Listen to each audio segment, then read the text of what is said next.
सबसे पहले लेंगे हम पतीला, उसके बाद हम लेंगे बेसन। इसमें मैं 3 लोगों को सर्व करने के लिए बना रही हूँ कढ़ी। अभी फिलहाल मैं इसमें 3 से 4 चम्मच बेसन ले रही हूँ। अगर आपको ज्यादा लोगों के लिए बनानी है तो आप क्वांटिटी अपने हिसाब से कम या ज्यादा कर सकते हैं। अब हम इसमें डालेंगे थोड़ी सी हल्दी,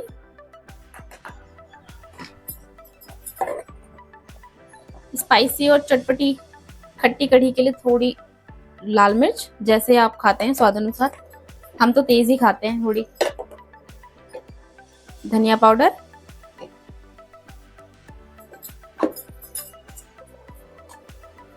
हींग। हींग मैं अभी भी डालूंगी और बाद में भी तड़के में भी डालूंगी। कढ़ी में स्पेशली मुझे हींग का टेस्ट बहुत ही अच्छा लगता है और बहुत ही फायदेमंद भी होता है, ताकि पेट में गैस ना बने। अगर आप हींग ज्यादा कम खाते हैं उसके अकॉर्डिंग आप हींग डाल सकते हैं। ये थोड़ी अजवाइन है जिसे हाथों के बीच में क्रश करके ऐसे डाल सकते हैं।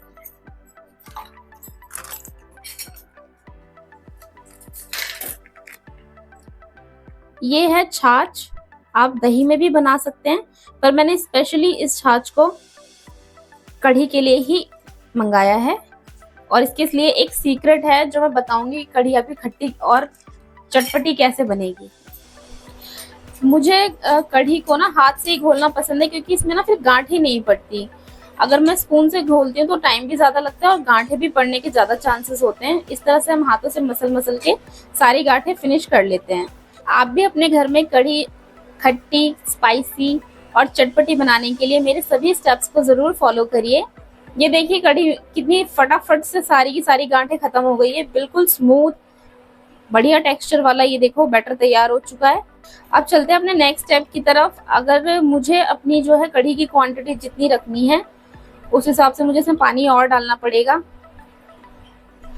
तो मैं इसमें 1 ग्लास, 2 ग्लास, मैंने इसमें 2 ग्लास पानी डाला है।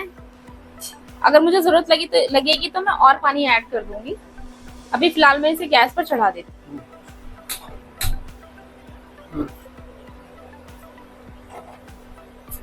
गैस पर पतीला चढ़ाते ही हम गैस की जो फ्लेम है उसे बिल्कुल हाई पे रखेंगे।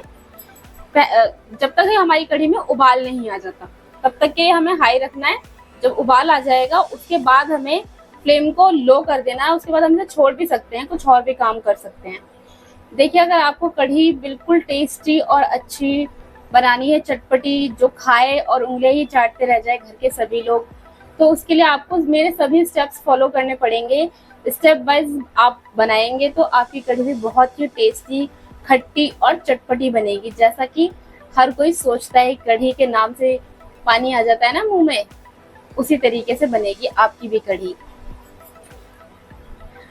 आपको अपनी कढ़ी को इस कंसिस्टेंसी में रखना है कि वो ऐसे पानी की तरह गिरे, मतलब बिल्कुल मोटा नहीं रखना है, क्योंकि कढ़ी बनने के बाद बहुत ही ज्यादा मोटी हो जाती है, थिक हो जाती है।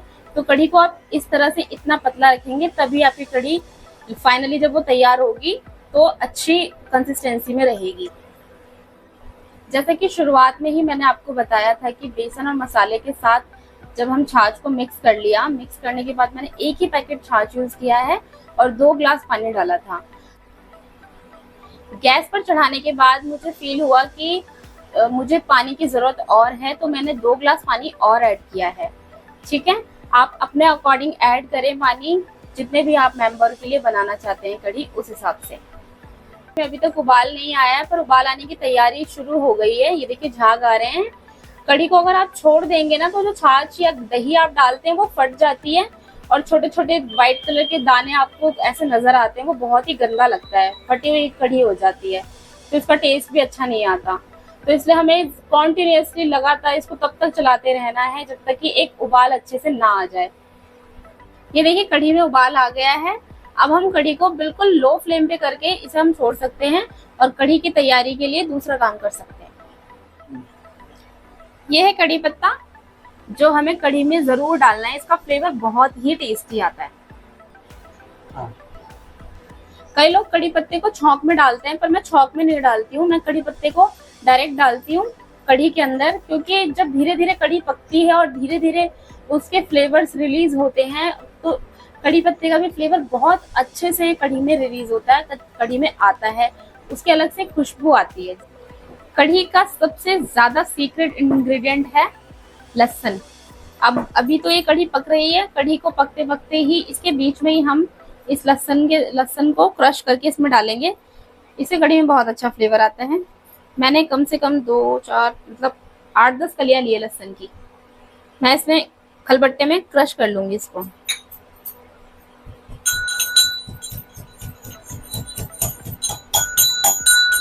बस मोटा मोटा ही क्रश करना है, ज्यादा बारीकी से क्रश नहीं करना है। पेस्ट, बिल्कुल पेस्ट नहीं बनाना हमें। ये देखिए, हमें इस तरीके से मोटा मोटा ही क्रश करना है और इसे मैं आप कढ़ी में डाल दूंगी।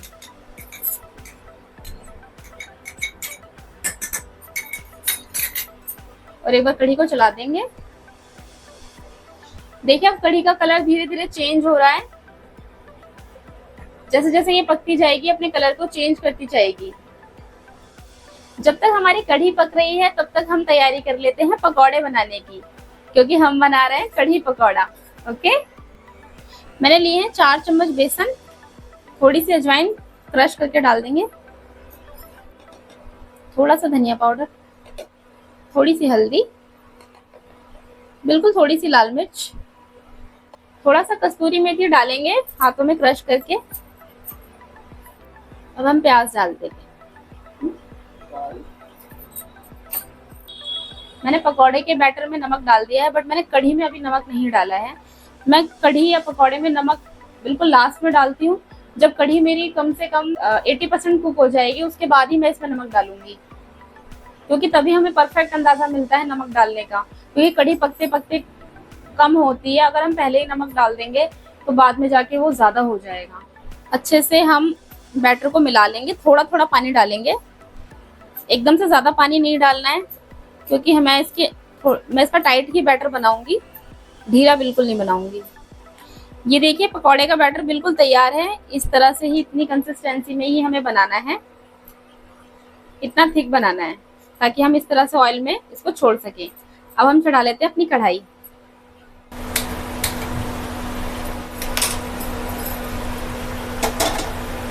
पकौड़े बनाते समय गैस की फ्लेम को मीडियम ही रखें। अब हम कढ़ाई में तेल डाल देंगे। आप एक बात का ज़रूर ध्यान रखिए कि जब भी आप पकौड़े बनाएं हमेशा सरसों के तेल में ही बनाएं, क्योंकि सरसों के तेल में ही पकौड़े बिल्कुल टेस्टी और अच्छे निखर के आते हैं, ना कि रिफाइंड या किसी और तेल में। मैं हमेशा पकौड़े सरसों के तेल में ही बनाती हूँ। कढ़ी को टेस्टी बनाने में पकौड़े का भी बहुत बड़ा रोल होता है। जितने टेस्टी करारे क्रिस्पी पकौड़े बनते हैं वो कढ़ी को बहुत ही टेस्टी बनाते हैं। आइए हम पकौड़े बना लेते हैं।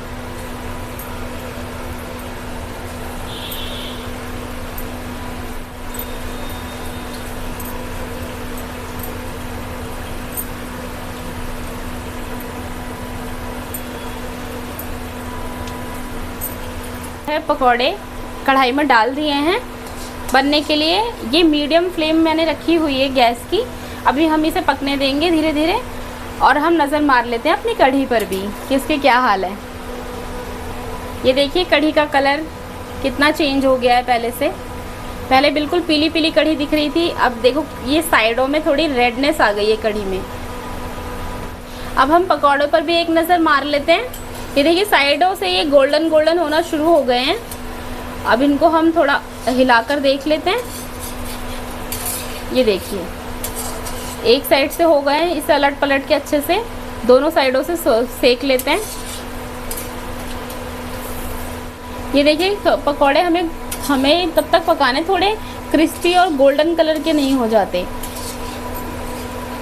ये देखिए, इसका कलर चेंज होने लग गया है, यानी पकौड़े पक रहे हैं अच्छे से। थोड़ा सा और इसे अलट पलट के जहाँ जहाँ लग रहा है कि नहीं पके उसको हम ऑयल में कर देंगे और अच्छे से पका लेंगे। मैंने कढ़ाई में थोड़ा तेल कम ही लिया है, क्योंकि मैं इन्हें डीप फ्राई नहीं कर रही हूँ, मैं इन्हें शैलो फ्राई कर रही हूँ। अगर आपको चाहिए तो आप कढ़ाई में तेल ज़्यादा भी डाल सकते हैं। अब ये पकौड़े बिल्कुल अच्छी तरह से पक चुके हैं। अब इन्हें सिर्फ कढ़ाई से बाहर निकाल लेंगे।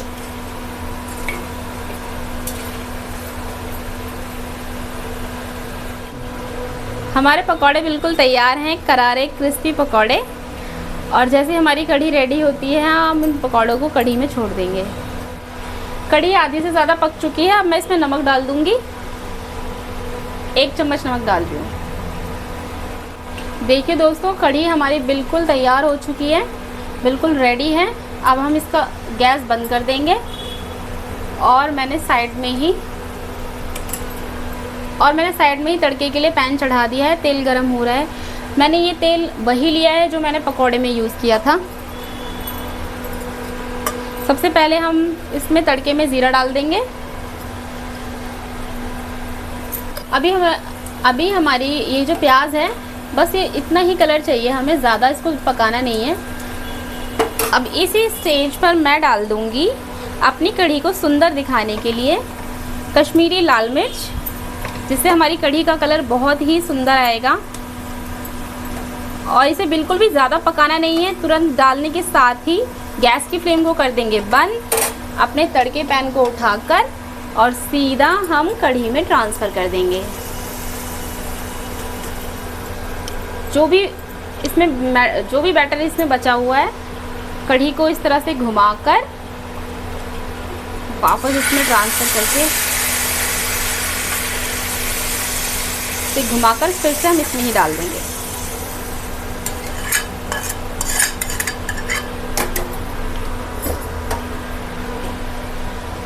देखिए कितनी लज्जतदार, कितनी सुंदर, कितनी टेम्पटिंग, टेस्टी हमारी कढ़ी दिख रही है और बनी भी है। अब इसी के साथ साथ मैं इनमें पकौड़े भी छोड़ दूंगी।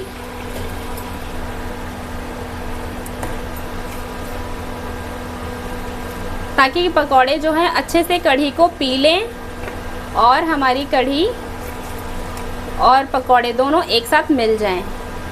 ऐसा ना लगे कि पकौड़े अलग तैर रहे हैं और कढ़ी अलग तैर रही है। दोनों को बिल्कुल एक साथ करने के लिए हमें इसे थोड़ी देर के लिए छोड़ना होगा।